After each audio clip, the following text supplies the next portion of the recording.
What is the definition of the word star? I mean, sort of, I don't suppose I feel like a star. For every high, there's a low, I suppose.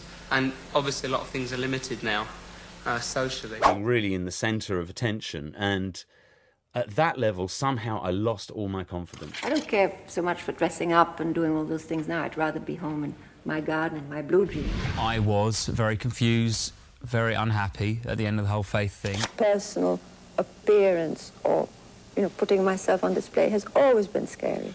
She was standing in a room full of people who adored her.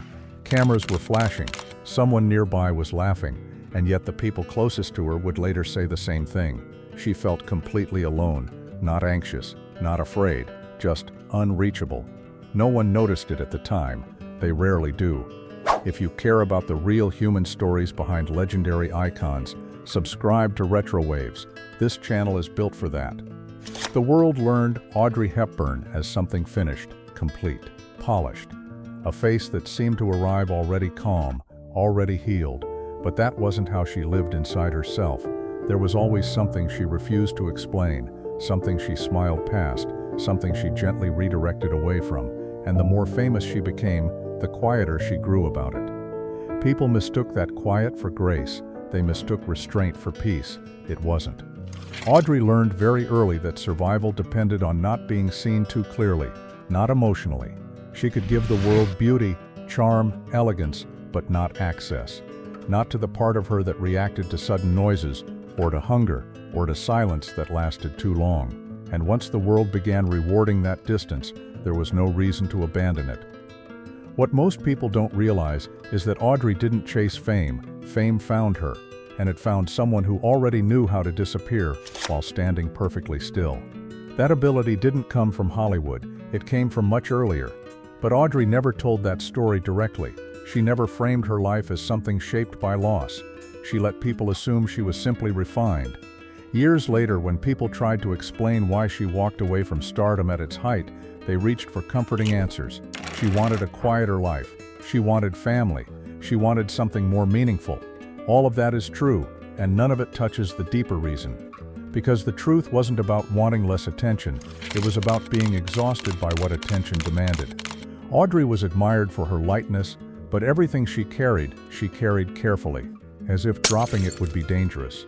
In interviews, there was always a boundary she would not cross. She spoke warmly, she spoke graciously, she spoke selectively. But when questions drifted inward, when they brushed against her private fears, her emotional needs, she closed the door. Not abruptly, gracefully. That grace made it easy to miss what was happening. And then there's the detail people rarely sit with. Audrey didn't just become famous, she became symbolic. She wasn't seen as a person navigating success. She was seen as what success should look like. Poised, gentle, never bitter, never chaotic, which meant there was no room for her to unravel. If she felt lost, she learned to carry it alone. If she felt unsafe, she learned to hide it well. Over time, that hiding became instinct. People close to her noticed something unsettling. She didn't talk about happiness as something stable. She spoke of it as something delicate, as if it could disappear if examined too closely. That isn't the voice of peace. That's the voice of someone who learned to keep emotional noise to a minimum. Still, the public story never changed. Audrey Hepburn was serene. Audrey Hepburn was fulfilled. Audrey Hepburn had transcended the chaos that destroyed other stars. That story only works if you ignore what she avoided saying.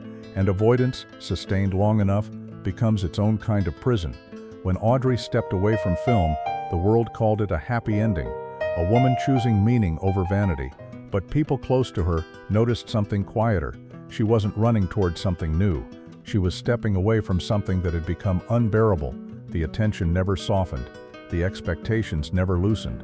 And the version of herself the world loved left very little room for honesty, because honesty would have required vulnerability, and vulnerability had never been safe. There is an irony here that rarely survives tributes. Audrey was celebrated for emotional depth on screen, yet emotionally guarded in real life. She could express longing, tenderness, sorrow, but only through characters, never as herself. That separation protected her, but it also isolated her. Isolation has a way of deepening quietly. Years later, another artist would find himself inside a similar contradiction. George Michael grew up in a louder world, a more exposed one. From the outside, George looked free, confident, unfiltered. But freedom is not the same as safety. George learned early that visibility came with conditions, that love from the world was generous, but not patient. Once fame locked him into a version of himself people expected, stepping outside it came at a cost. He spoke about control often, about ownership, about being trapped inside success. Those weren't abstract complaints, they were warnings, because fame doesn't just give you attention, it teaches you which parts of yourself are acceptable. Audrey learned to survive by minimizing herself.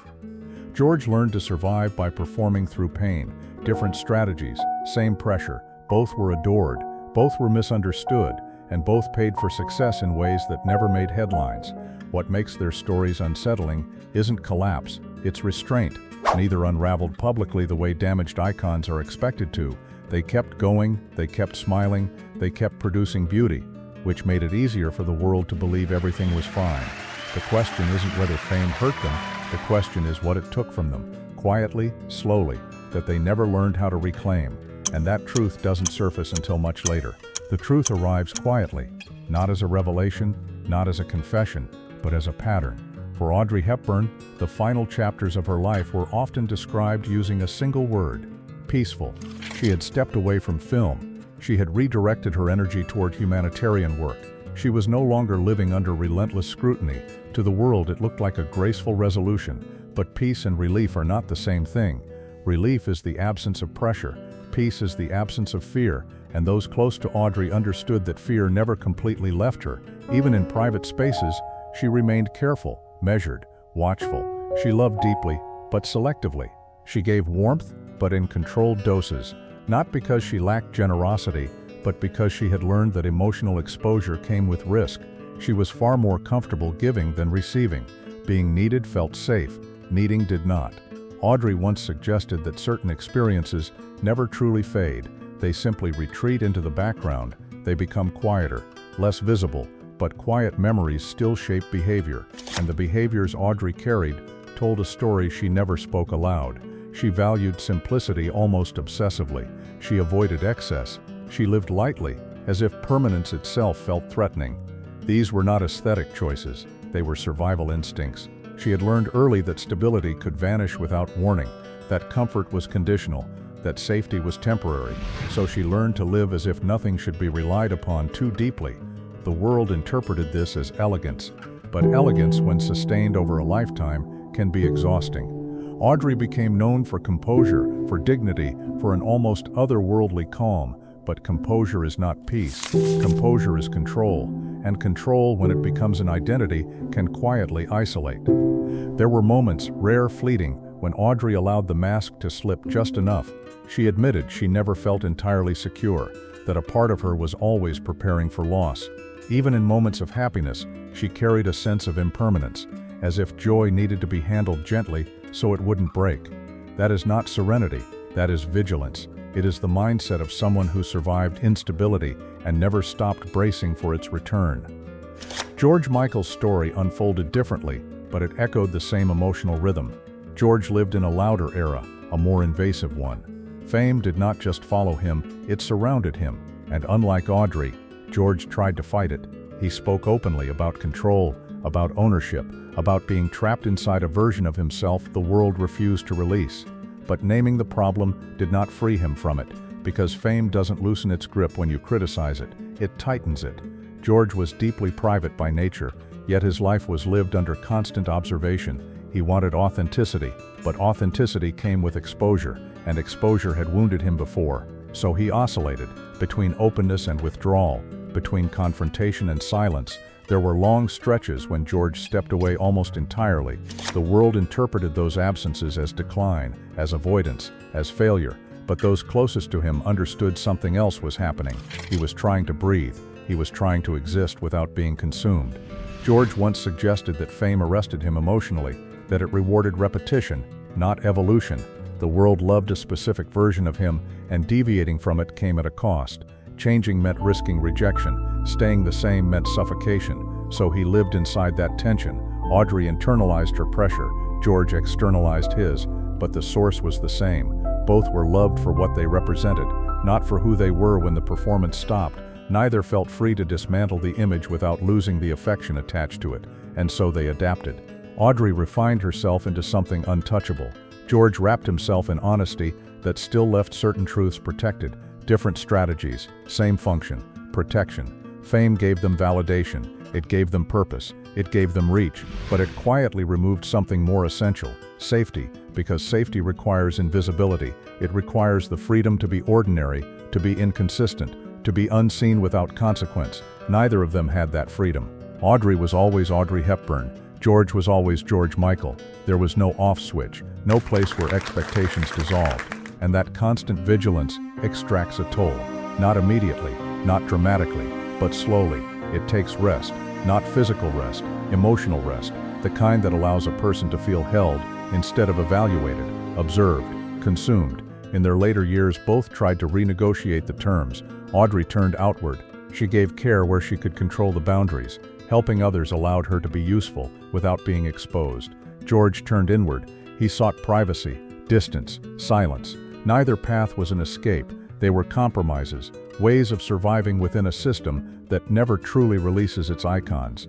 And this is where the story becomes uncomfortable, because fame didn't destroy them. It didn't ruin their talent. It didn't erase their legacy. What it did was more subtle. It made peace conditional. It made rest something that had to be earned instead of something freely given. The world often asks the wrong question. It asks whether fame was worth it. That question assumes there was a choice. The better question is this: what happens when the thing that gives you everything also takes away the one place where you can finally be nothing at all? Audrey Hepburn was not broken. George Michael was not weak. They were human beings, forced to survive under constant visibility. And survival, when prolonged, can masquerade as grace. It can look like strength, it can look like success, but it often comes with an invisible cost. Peace is not something you perform, it is something you feel when no one is watching. For Audrey Hepburn and George Michael, that feeling remained elusive, not because they lacked gratitude, but because fame never stopped asking something from them, even in silence, even at the end. They gave the world beauty, they gave it honesty, they gave it meaning. What they never fully received in return was permission to simply exist without expectation. And that is the part of their story that lingers. Not loudly, not tragically, but quietly, like a truth that was always there, waiting to be noticed. Long after the applause fades,